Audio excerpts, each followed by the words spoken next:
রাব্বুল আলামিন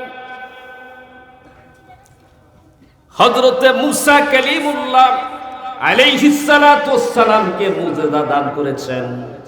মুসা আলাইহিস সালাতু ওয়াস সালামের যুগে জাদুর খুব প্রভাব ছিল। আল্লাহ রাব্বুল আলামিন হযরতে মুসা কালিমুল্লাহ আলাইহিস সালাতু ওয়াস সালামকে মুজিজা দান করেছেন লাঠি। ফাইযা হিয়া হাইয়াতুন তাসআ, মুসা আলাইহিস সালাতু ওয়াস সালাম লাঠি জমিনে নিক্ষেপ করতে দেরি বিশাল আকৃতি সম্পন্ন অজগর সাপ হইতে দেরি করত না। আল্লাহু আকবার জোরে বলেন। কিন্তু মুসা আলাইহিস সালাতু ওয়াস সালাম চলে গিয়েছেন, তার লাঠি মুজিজাটাও সাথে চলে গিয়েছে। মুসা আলাইহিস সালাতু ওয়াস সালাম ইন্তেকাল করেছেন, লাঠিও ইন্তেকাল করছে। মুসা আলাইহিস সালাম বিদায়, তার সাথে তার মুজিজা লাঠি বিদায়। এখন মুসা আলাইহিস সালাতু ওয়াস সালামের উম্মতেরা হাজার লক্ষ বছর চেষ্টা করলেও ওই লাঠি দিয়া আর অজগর সাপ বানাইতে পারবে না। পারবে নাকি? পারবে। ঠিক তদ্রূপ ভাবে আল্লাহ রাব্বুল আলামিন হযরত দাউদ আলাইহিস সালাতু ওয়াস সালামকে মুজিজা দান করেছিলেন। আল্লাহ রাব্বুল আলামিন হযরত দাউদ আলাইহিস সালাতু ওয়াস সালামকে এমন সুন্দর একটা কণ্ঠ দান করেছিলেন। দাউদ নবী যখন জাবুর শরীফ তেলাওয়াত করতেন, দাউদ নবীর তেলাওয়াত শুনে আকাশের উড়ন্ত পাখিগুলি তাদের উড়া বন্ধ করে পাশে জড়ো হয়ে আল্লাহর পয়গম্বর দাউদ নবীর জাবুর তেলাওয়াত শুনতে থাকতো। আল্লাহু আকবার। আল্লাহ পাক রব্বুল আলামিন দাউদ আলাইহিস সালাতু ওয়াস সালামকে আরো মুজিজা দিয়েছেন।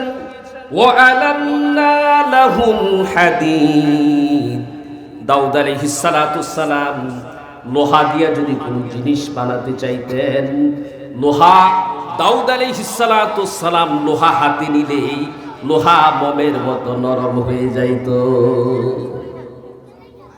এখন তো লোহা দিয়া যদি আমরা কোনো কিছু বানাইতে চাই, প্রসেসিং করতে হয়, আগুনে ছেক দিতে হয়, বাড়ি দিতে হয়, তারপরে লোহাকে বাঁকা করতে হয়, লোহা দিয়া বিভিন্ন জিনিস বানাইতে হয়।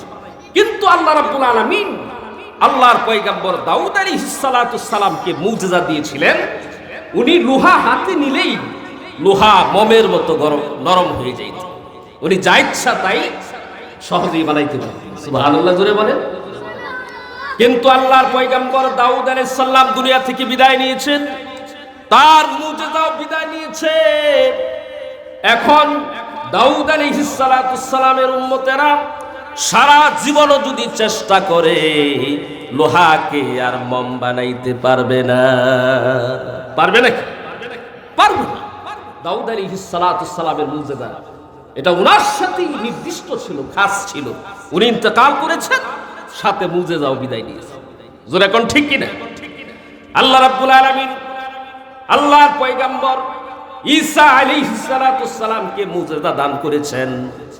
ঈসা আলাইহিস সালাতু ওয়াস সালাম উনি মাটি দিয়া পাখি বানাইয়া পাখির মধ্যে ফুঁক দিতে দেরি, পাখির মধ্যে রূহ সঞ্চার হয়ে ওরা দিতে দেরি করত না। কোরআনে কারীমের ভিতরে এগুলি আছে। আন্নী আখলুকু লাকুম মিনাত তিনি কাহাইআতিত তায়র ফাআনফুখু ফীহি ফায়াকুনু তায়রাম বিইজনিল্লাহ। আল্লাহু আকবার। শুধু তাই নয়, ওয়া উবরিহুল আকমাহা ওয়াল আবরাসা ওয়া উহইল মাউতা বিইজনিল্লাহ। আল্লাহর পয়গম্বর ঈসা আলাইহিস সালাতু ওয়াস সালাম কোন কুষ্ঠ রোগীর শরীরে যদি হাত বুলাইতেন, হাত বুলাইতে দেরি কুষ্ঠ রোগ ভালো হইতে দেরি হতো না। কোন অন্ধ ব্যক্তির চোখে যদি ঈসা আলাইহিস সালাতু ওয়াস সালাম হাত বুলাইতেন, জন্মান্ধ ব্যক্তির চোখে ঈসা আলাইহিস সালাতু ওয়াস সালাম হাত বুলাইতে দেরি তার চোখ ভালো হইতে দেরি হতো না। সুবহানাল্লাহ জোরে বলেন সুবহানাল্লাহ। শুধু তাই নয়, ওয়া উহিল মাউতা বিইজনিল্লাহ, 1000 বছরের পুরাতন কবরের পাশে দাঁড়ায়া আল্লাহর পয়গম্বর ঈসা আলাইহিস সালাতু সালাম যদি বলতেন কুম বিইজনিল্লাহ, আল্লাহর হুকুমে দাঁড়ায় যাও, ঈসা আলাইহিস সালাতু সালাম এই কথা বলতে দেরি 1000 বছরের পুরাতন কবর থেকে ব্যক্তিটা জীবিত হয়ে দাঁড়াইতে দেরি হতো না। তো দেখেন আল্লাহ রাব্বুল আলামিন হযরত ঈসা আলাইহিস সালাতু সালামকে যে মুজিজা দিয়েছিলেন, যে সমস্ত মুজিজা দিয়েছিলেন, এগুলি ঈসা আলাইহিস সালাতু সালামের সাথে নির্দিষ্ট ছিল। ঈসা আলাইহিস সালাতু সালামও চলে গিয়েছেন, তার মুজিজাগুলিও বিদায় নিয়েছে। জোরে কোন ঠিক না? এখন ঈসা আলাইহিস সালাতু সালামের যারা উম্মত আছে, খ্রিস্টানরা যারা ঈসা নবীর উম্মত নিজেদেরকে দাবি করে, তারা যদি 1000 বছর পর্যন্ত চেষ্টা করে, তারপরেও কোনো কুষ্ঠ রোগীর হাতে হাত বুলাইয়া কুষ্ঠ রোগ ভালো করতে পারবে? বলেন পারবে? পারবে না। কোন জন্মান্ধ ব্যক্তির চোখে হাত বুলাইয়া তার চোখ ভালো করতে পারবে? পারবে না। কোন মৃত ব্যক্তির কবরের পাশে দাঁড়ায়া যদি 1000 বছর ডাকে চিল্লায়, মৃত ব্যক্তিকে কি জীবিত করতে পারবে? পারবে না। তো ঈসা আলাইহিস সালাতু সালামকে আল্লাহ পাক রব্বুল আলামিন যে মুজিজা দিয়েছিলেন, চলে গিয়েছেন, তার মুজিজাও চলে গেছে, মুজিজাও বিদায় নিচ্ছে। জোরে কোন ঠিক কিনা? ঠিক তদ্রুপভাবে আল্লাহ রাব্বুল আলামিন তার আরেক পয়গম্বর হযরত সুলাইমান আলাইহিস সালাতু সালামকে মুজিজা দান করেছিলেন। ওয়ালি সুলাইমানার রিহা, আল্লাহ পাক সুলাইমান আলাইহিস সালাতু সালামের জন্য বাতাসকে আনুগত বানায় দিয়েছিলেন। তখতে সুলাইমানি দান করেছিলেন। হযরত সুলাইমান আলাইহিস সালাতু সালাম সকাল বেলায় যদি ওই তক্তায় উঠতেন, ওই তক্তার কোনো ইঞ্জিন নাই, কোনো তেল মোবিল কোনো কিছু নাই, ওই তক্তায় যদি সকাল বেলায় উঠতেন, সন্ধ্যা পর্যন্ত ওই তক্তাকে বাতাস উড়াইয়া 1 মাসের রাস্তা পর্যন্ত অতিক্রম করত। আবার সন্ধ্যার সময় উঠলে সকাল পর্যন্ত 1 মাসের রাস্তা অতিক্রম করত ওই তক্তি সুলাইমান। বলেন তো এখন কি তার উম্মতেরা এরকম তক্তা আর পাওয়ার সম্ভাবনা আছে? নাই। আল্লাহ পাক ওই সমস্ত নবীদেরকে যে মুজিজাগুলি দিয়েছিলেন, আল্লাহ রাব্বুল আলামিন অন্যান্য নবীদেরকে যে মুজিজাগুলি দিয়েছিলেন, সেগুলি শুধু ওই নবীদের সাথে নির্দিষ্ট ছিল। নবীরা চলে গিয়েছেন, সাথে মুজিজাও চলে গেছে। নবীরা বিদায় হয়ে গেছেন, সাথে মুজিজাগুলিও বিদায় হয়ে গেছে। জোরে কর ঠিক কিনা?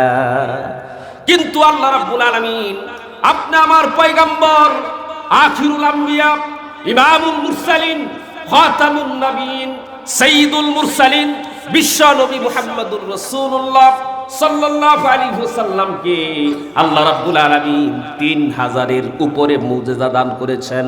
তন্মধ্যে সর্বশ্রেষ্ঠ মুজিজা হলো এই আল কোরআন। বিশ্ব নবী মুহাম্মদুর রাসূলুল্লাহ সাল্লাল্লাহু আলাইহি ওয়াসাল্লাম আজ থেকে কয়েকশো বছর আগে বিশ্ব নবী মুহাম্মদুর রাসূলুল্লাহ বিদায় হয়ে গেছেন, কিন্তু তার সর্বশ্রেষ্ঠ মুজিজা কোরআন এখনো পর্যন্ত জীবিত আছে না? কোরআন জীবিত আছে, কিয়ামত পর্যন্ত এই কোরআন থাকবে।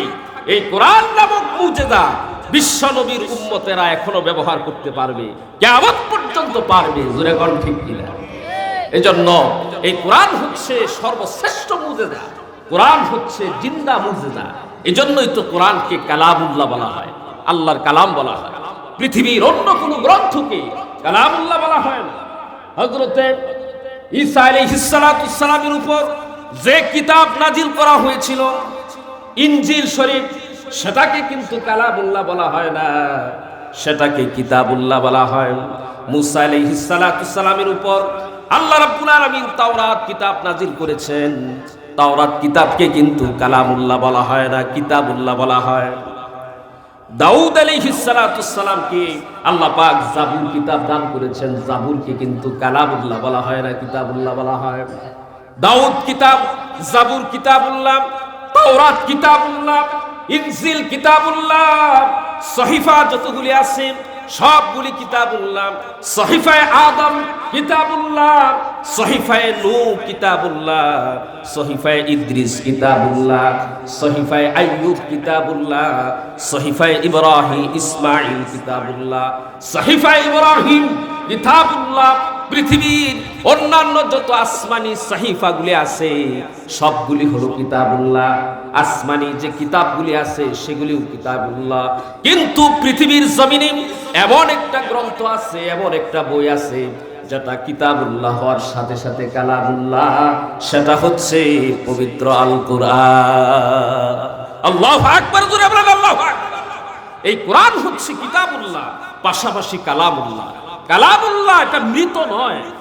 কালাম কি মৃত হয়? কালাম কথা কি মৃত না জীবিত? যেটা লেখা হয় খাতার মধ্যে লিখিত মাকতুব, সেটা হচ্ছে মৃত। কিন্তু মুখের কথা এটা মৃত নয়। কালাম কিন্তু মৃত নয়। এই কোরআন মাকতুব ঠিক আছে, কিন্তু এটা আবার কালামুল্লাহ, আল্লাহর কালাম। আল্লাহ যেমন মৃত নন, আল্লাহ পাকের জবান থেকে এই কোরআন নিঃসৃত হয়েছে, সরাসরি আল্লাহর জবান থেকে নিঃসৃত বাণী হচ্ছে এই কোরআন। এই কোরআনটাও মৃত নন, এই কোরআন হচ্ছে জিন্দা মুজিজা। সুবহানাল্লাহ, জোরে বলেন সুবহানাল্লাহ। জিন্দা মুজিজা। কোরআন কিন্তু কথা বলে। জোরে কোন কথা বলে কিনা? কোরআন কি বলে? কথা বলে। কিন্তু কোরআনের ভাষা বুঝতে হবে। কোরআনের ভাষা কি করতে হবে? বুঝতে হবে। কোরআন এখনো কথা বলে। আপনি যদি এখনো কোরআনের সাথে কথা বলেন, কোরআন আপনার সাথে কি বলবে? জোরে কোন বলবে কিনা? এটা জিন্দা মুজিজা, মৃত নয়। কোরআনকে যদি আপনি জিজ্ঞাসা করেন, কোরআন তোমার নাম কি? কোরআনে কারীম স্পষ্টভাবে জবাব দিয়ে দিবে, ইয়াসিনুল কুরআনিল হাকীম। আল্লাহু আকবার, জোরে বলেন। আমার নাম হচ্ছে কোরআনে হাকিম, হিকমতে ভরপুর। এই কোরআনটা হচ্ছে হিকমতে ভরপুর, জ্ঞানে ভরপুর। আল্লাহর কসম খেয়ে বলি, এই কোরআন আল্লাহ পাক যার সিনার মধ্যে দান করেন, আল্লাহ পাক তাকে অনেক জ্ঞানী বানায় দেন, হিকমতওয়ালা বানায় দেন। জ্ঞানে ভরপুর হচ্ছে কোরআন। আল কোরআন মুবিন, আমি হচ্ছি স্পষ্ট কোরআন। কোরআন স্পষ্ট জবাব দিয়ে দিবে। কোরআনকে যদি জিজ্ঞাসা করা হয়, হে কোরআন তোমার বাড়ি কোথায়, বলতে পারোনি। কোরআন স্পষ্টভাবে জবাব দিয়ে দেয়, বাল হুয়া কুরআনুম মাজিদুন ফি লাউহিম মাহফুজ। আল্লাহু আকবার, জোরে বলেন। আমার বাড়ি হলো লৌহে মাহফুজ। লৌহে মাহফুজের ভিতরে আমাকে সংরক্ষণ করে রাখা হয়েছিল। কোরআনকে যদি জিজ্ঞাসা করা হয়, হে কোরআন তুমি কার পক্ষ থেকে নাজিল হয়েছো, কে তোমাকে নাজিল করেছে, কোরআন স্পষ্টভাবে জবাব দিয়ে দেয়, তানজিলুম মির রাব্বিল আলামিন। আল্লাহু আকবার, জোরে বলেন। আল্লাহ রাব্বুল আলামিনের পক্ষ থেকে আমি নাজিলকৃত কিতাব। কোরআনকে যদি জিজ্ঞাসা করা হয়, হে কোরআন তোমাকে কে নিয়ে এসেছিল, কে তোমাকে নিয়ে এসেছিল, কোরআন স্পষ্টভাবে জবাব দিয়ে দেয়, নাযালা বিহি রূহুল আমিন। আল্লাহু আকবার। আমাকে রূহুল আমিন হযরতে জিবরাইল আলাইহিস সালাতু সালাম আমাকে নিয়ে এসেছে। কোরআন জবাব দেয় কি দেয় না? কোরআনকে যদি জিজ্ঞাসা করা হয়, হে কোরআন তোমাকে কার উপর নাজিল করা হয়েছে, কোরআন স্পষ্টভাবে জবাব দেয়, নুসিলা আলা মুহাম্মাদিন। আমাকে মুহাম্মদ সাল্লাল্লাহু আলাইহি ওয়াসাল্লামের উপর নাজিল করা হয়েছে। আল্লাহু আকবার। কোরআনকে যদি জিজ্ঞাসা করা হয়, হে কোরআন, হে কোরআন তুমি কোন মাসে নাজিল হয়েছে একটু বলো, কোরআন স্পষ্টভাবে আপনার সাথে কথা বলবে। কোরআন স্পষ্টভাবে জবাব দিয়ে দিবে, শাহরু রমাদানাল্লাযী উনজিলা ফীহিল কুরআন। পবিত্র রমজান মাসে আল্লাহ পাক আমাকে নাজিল করেছে। আল্লাহু আকবার, জোরে বলেন আল্লাহু আকবার। কোরআনকে যদি জিজ্ঞাসা করা হয়, হে কোরআন, বুঝলাম রমজান মাসে তোমাকে নাজিল করা হয়েছে, রমজান মাসের কোন রজনীতে তোমাকে নাজিল করা হয়েছে একটু বলো। কোরআন স্পষ্টভাবে জবাব দিয়া দিবে, ইন্না আনজালনাহু ফি লাইলাতিল কদর, রমজান মাসে লাইলাতুল কদর রজনীতে আল্লাহ পাক আমাকে নাজিল করেছে। কোরআনকে যদি আরো আপনি জিজ্ঞাসা করেন, কোরআন স্পষ্টভাবে জবাব দিয়া দিবে। কোরআনকে যদি জিজ্ঞাসা করেন, হে কোরআন, তুমি কিসের জন্য নাজিল হয়েছ একটু বলো না, কোরআন শরীফ স্পষ্টভাবে জবাব দিয়া দিবে, হুদাল লিন্নাস, আমি সমস্ত মানুষের হেদায়েতের গ্রন্থ হিসেবে, হিদায়াতের জন্য আল্লাহ পাক আমাকে নাজিল করেছে। সুবহানাল্লাহ, জুড়ে বলেন সুবহানাল্লাহ। কোরআনকে যদি জিজ্ঞাসা করা হয়, হে কোরআন, তোমার মধ্যে কোনো সন্দেহ আছে নাকি, কোরআন স্পষ্টভাবে জবাব দিয়া দিবে, আলিফ লাম মিম যালিকাল কিতাবু লা রাইবা ফীহি, আমার মধ্যে সন্দেহ আছে তো দূরের কথা, যালিকাল কিতাবু লা রাইবা ফীহি, আমার মধ্যে সন্দেহের অবকাশ মাত্র নেই। আল্লাহু আকবার, আল্লাহু আকবার। কোরআন শরীফকে যদি আরো জিজ্ঞাসা করেন, হে কোরআন, তোমাকে কারা কারা সইতে পারবে আর কারা কারা সইতে পারবে না একটু বলো না। কোরআন শরীফ স্পষ্টভাবে জবাব দিয়ে দেয়, লা ইয়ামাসসুহু ইল্লাল মুতাহহারুন, যারা অপবিত্র তারা আমাকে সইতে পারবে না, একমাত্র পবিত্র যারা তারাই আমাকে স্পর্শ করতে পারবে, সইতে পারবে। আল্লাহু আকবার, জোরে বলেন আল্লাহু আকবার। কোরআন শরীফকে যদি জিজ্ঞাসা করেন, হে কোরআন, হে কোরআন, তোমাকে যখন তেলাওয়াত করা হবে তখন কিভাবে শুনতে হবে, কোরআনে কারীম স্পষ্টভাবে জবাব দিয়ে দিবে। কোরআনে কারীম আপনার সাথে কথা বলবে, ওয়া ইযা কুরিয়াল কুরআনু ফাসতামিউ লাহু ওয়া আনসিতু, আসরাই, যখন আমাকে তেলাওয়াত করা হবে তখন মনোযোগ দিয়ে শুনতে হবে এবং চুপ থাকতে হবে। কোরআনকে যদি জিজ্ঞাসা করা হয়, হে কোরআন, বুঝলাম অনেকক্ষণ তোমার সাথে কথা বললাম, তুমি আমার সাথেও কথা বললা, হে কোরআন, তোমাকে কে হেফাজত করবে, তোমাকে নিয়ে তো অনেক দলাদলি হবে, অনেক কিছুই হবে, হে কোরআন, তোমাকে হেফাজত কে করবে? কোরআন স্পষ্টভাবে জবাব দিয়া দিবে, ইন্না নাহনু নাযালনা যিকরা ওয়া ইন্না লাহু লাহাফিজুন, আমাকে যে আল্লাহ নাজিল করেছে, অবতরণ করেছে, ওই আল্লাহ রাব্বুল আলামিন আমাকে হেফাজত করবে।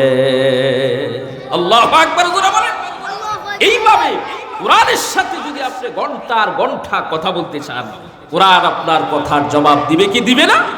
এই জন্যই কোরআন হচ্ছে কালামুল্লাহ, আর কালামুল্লাহ যেটা, এটা কিন্তু মৃত নয়।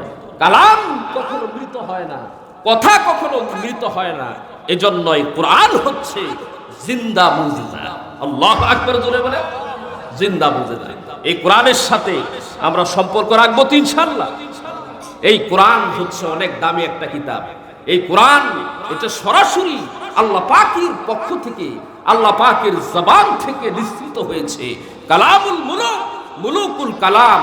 বাদশা যেমন দামি হয়, বাদশার কথাটাও তেমন দামি হয়। বাদশা যেমন উজনি, বাদশার কথাটাও তেমন উজনি। আল্লাহ পাক যেমন সম্মানী, আল্লাহ পাকের জবান নিঃসৃত যেটা কোরআন, এই কোরআনটাও তেমন সম্মানী। জোরে কোন ঠিক কিনা? এই কোরআনের সাথে যদি আমরা সম্পর্ক রাখি, আল্লাহ পাক আমাদেরকেও সম্মানী বানায় দিবেন। জোরে কোন ঠিক কিনা?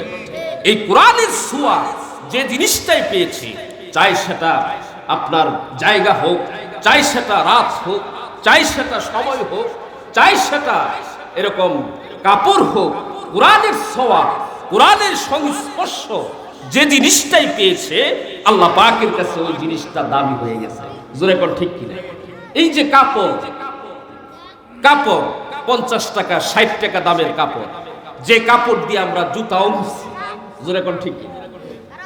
যে কাপড় দিয়ে আমরা জুতা পরিষ্কার করি,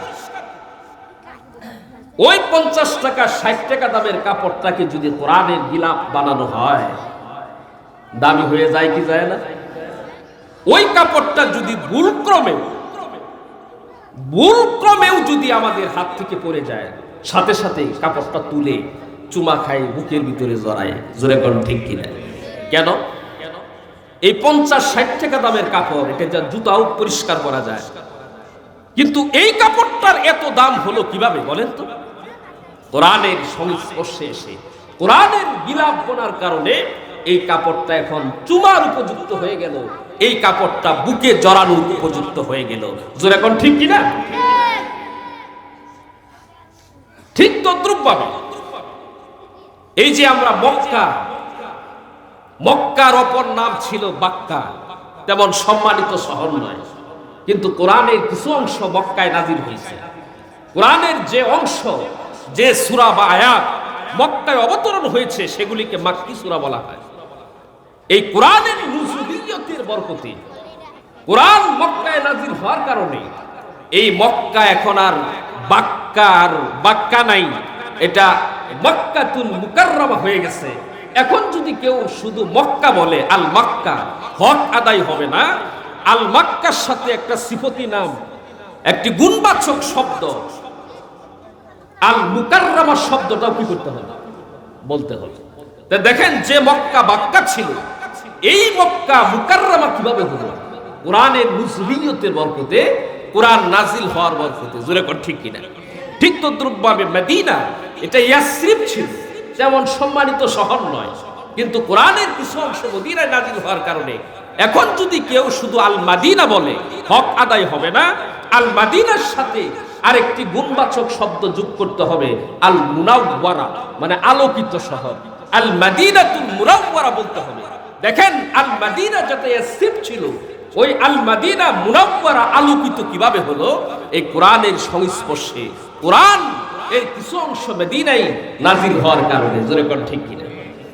এই কোরআনের সংস্পর্শে যদি কোনো মাস এই কোরআনের সংস্পর্শতা পায়, ওই মাসটাও আল্লাহ রাব্বুল আলামিনের কাছে দামি হয়ে যায়। এই যে সামনে রমজান মাস আসতেছে, কত দামি মাস, গুরুত্বপূর্ণ মাস। নবী করিম সাল্লাল্লাহু আলাইহি ওয়াসাল্লাম 2 মাস পূর্ব থেকেই এই মাস পাওয়ার জন্য দোয়া করতে থাকতেন। আল্লাহুম্মা বারিক লানা ফি রজব ওয়া শাবান ওয়া বাল্লিগনা রমাদান। ছেলেগুলো খুব ডিস্টার্ব করতেছে। তোমরা যাও, এই দিকে গিয়ে বসে যাও। নবী করিম সাল্লাল্লাহু আলাইহি ওয়াসাল্লাম এই রমজান মাস পাওয়ার জন্য 2 মাস আগ থেকেই দোয়া করতে থাকতেন। সুবহানাল্লাহ, জোরে বলেন। অন্য কোন মাসের জন্য নবী করিম সাল্লাল্লাহু আলাইহি ওয়াসাল্লাম দোয়া করেন নাই। আল্লাহ পাক নবী করিম সাল্লাল্লাহু আলাইহি ওয়াসাল্লাম 2 মাস আগে থেকেই দোয়া করতেন। এই দোয়াটা এখন থেকে আমরাও করব ইনশাআল্লাহ। আল্লাহুম্মা বারিক লানা ফি রজব ওয়া শাবান ওয়া বাল্লিগনা রমাদান। আল্লাহ গো, রজব এবং শাবান মাসে বরকত দান করো এবং আমাদেরকে রমজান পর্যন্ত পৌঁছিয়ে দাও। কত গুরুত্বপূর্ণ মাস, কত ফজিলতপূর্ণ মাস। হাদিস শরীফের ভিতরে আল্লাহর পয়গম্বর বিশ্ব নবী মুহাম্মদুর রাসূলুল্লাহ সাল্লাল্লাহু আলাইহি ওয়াসাল্লাম বলেন, মান আদ্দা ফিহি খায়রান কানা কামান আদ্দা ফারিদাতান ফিমা সিওয়াহু ওয়া মান আদ্দা ফিহি ফারিদাতান কানা কামান আদ্দা 70 ফারিদাতান ফিমা সিওয়া। আল্লাহর পয়গম্বর বলেন, কোন ব্যক্তি রমজান মাসে যদি একটি নফল ইবাদত করে, আল্লাহ পাক অন্য মাসে ফরজ ইবাদত করার সমতুল্য সওয়াব দিয়ে দেয়। রমজান মাসে একটি নফল ইবাদত করলে অন্য মাসে ফরজ ইবাদত করার সওয়াব পাওয়া যায়। সুবহানাল্লাহ, জোরে বলেন। আর একটু জোরে বলেন সুবহানাল্লাহ। যেখানে নফলের সাথে ফরজের সাথে নফলের কোনো তুলনাই চলে না। কি বলেন? হ্যাঁ, ফরজের সাথে নফলের কি কোনো তুলনা চলে? হাজার লক্ষ কোটি নফল যদি একত্রিত করা হয়, একটি ফরজের সমতুল্য হবে? কি বলেন, হবে? ফরজ তো ফরজ, নফল তো নফল। আচ্ছা বলেন তো, হাজার লক্ষ কোটি সুপারি গাছ যদি একত্রিত করা হয়, একটা তাল গাছ হবে? নাকি আপনাদের এদিকে হবে? দাউদকান্দি যত সুপারি গাছ আছে সব যদি একত্রিত করা হয় একটা মাঠে, তাহলে মনে হয় একটা তাল গাছ হয়ে যাবে নাকি? হ্যাঁ, হবে না। হাজার লক্ষ কোটি সুপারি গাছ একত্রিত করলে যেমন একটা তাল গাছ বানানো সম্ভব নয়, হাজার লক্ষ কোটি নফল ইবাদত একত্রিত করলে একটি ফরজ বানানো সম্ভব নয়। ফরজের গুরুত্ব আল্লাহ পাকের কাছে এত বেশি, যেখানে ফরজের সাথে নফলের তুলনায় চলে না, সেখানে নবী করিম সাল্লাল্লাহু আলাইহি সাল্লাম বলেছেন যে ব্যক্তি রমজান মাসে একটি ফরজ ইবাদত করবে, আল্লাহ পাক অন্য মাসে একটি নফল ইবাদত করবে, আল্লাহ পাক অন্য মাসে একটি ফরজ ইবাদত করার সমতুল্য সওয়াব দান করবেন। সুবহানাল্লাহ। কত বড় কথা! যেখানে আপনার ফরজের সাথে নফলের তুলনায় চলে না, সেখানে রমজান মাসে একটা নফল ইবাদত করলে ফরজের সমতুল্য সওয়াব পাওয়া যায়। আর যদি কেউ একটা ফরজ ইবাদত করে রমজান মাসে, অন্য মাসে 70টি ফরজ ইবাদত করার সমতুল্য সওয়াব আল্লাহ পাক তার আমলনামায় দিয়ে দেন। সুবহানাল্লাহ। রমজান মাস কত দামি মাস আমাদের সামনে আসতেছে। এই রমজান মাস এত দামি কিভাবে হলো? রমজান মাস এত ফজিলতপূর্ণ মাস কিভাবে হলো? যেখানে ফরজের সাথে নফলের কোনো তুলনায় হয় না, সেখানে একটি নফল ইবাদত করলে অন্য মাসে ফরজ ইবাদত করার সমতুল্য সওয়াব পাওয়া যায়। যে মাসে একটি ফরজ ইবাদত করলে অন্য মাসে 70টি ফরজ ইবাদত করার সওয়াব পাওয়া যায়। এই রমজান মাসের এত দাম কিভাবে বাড়লো? এই মাসও তো মাস, রমজান মাসও তো মাস, মাসের তো নিজস্ব কোনো বৈশিষ্ট্য নাই, মাসের তো নিজস্ব কোনো ফজিলত নাই, তাহলে রমজান মাসের ফজিলত কিভাবে বাড়লো? রমজান মাসকে যদি জিজ্ঞাসা করেন, ও রমজান মাস তোমার ফজিলত এত বাড়লো কিভাবে, রমজান মাস স্পষ্ট জবাব দিয়ে দেয়, শাহরু রমাদানাল্লাযী উনজিলা ফীহিল কুরআন।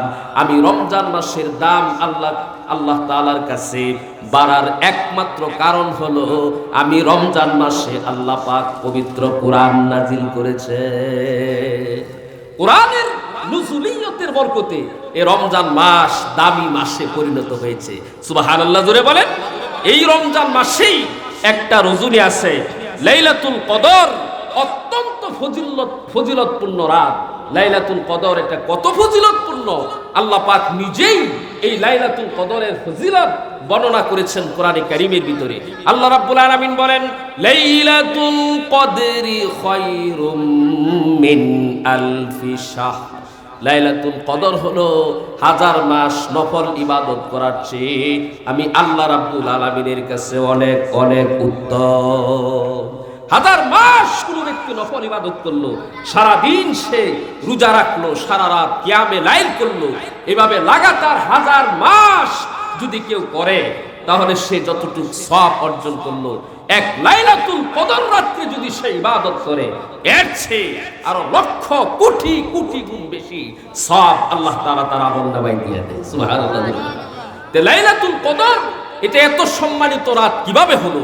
আজকের যে রাত এটাও তো রাত, লাইলাতুল কদর এটাও তো রাত, রাতের তো নিজস্ব কোনো বৈশিষ্ট্য নাই, আসেনি? তাহলে লাইলাতুল কদর এটা এত সম্মানিত কিভাবে হলো? লাইলাতুল কদর এত সম্মানিত কিভাবে হলো? এটার একটাই কারণ, আল্লাহ রাব্বুল আলামিন কোরআন কারীমের ভিতরে এটার কারণ বয়ান করেছেন।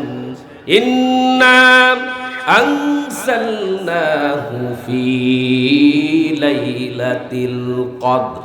লাইলাতুল কদর এত শ্রেষ্ঠ রজনী এক হওয়ার পিছনে একটাই কারণ, কারণ লাইলাতুল কদর রাত্রে আল্লাহ রাব্বুল আলামিন লৌহে মাহফুজ থেকে দুনিয়ার আসমানে গোটা 30 পারা কোরআনে কারীমকে আল্লাহ পাক নাজিল করেছে।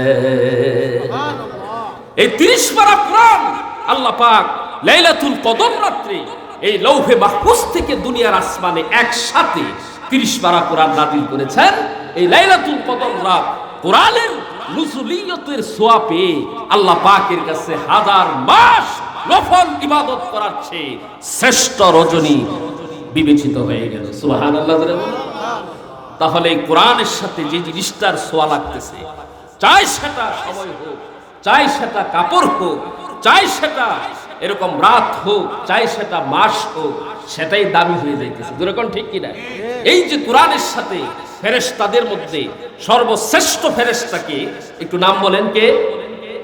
হযরত জিবরাইল আলাইহিস সালাতুস সালাম। উনি সর্বশ্রেষ্ঠ ফেরেশতা।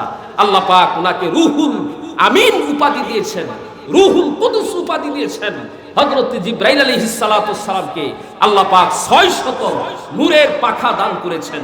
হাদিসের ভিতরে এসেছে, একটি নূরের পাখা যদি জিবরাইল আলাইহিস সালাতুস সালাম সম্প্রসারণ করতেন, পৃথিবীর এক প্রান্ত থেকে আরেক প্রান্ত পর্যন্ত ঠেক লেগে যেত। আল্লাহু আকবার, জোরে বলেন আল্লাহু আকবার। এই জিবরাইল আলাইহিস সালাতুস সালামের নূরের পাখার গতি এমন ছিল, এমন একটা एग्जांपल দিচ্ছি।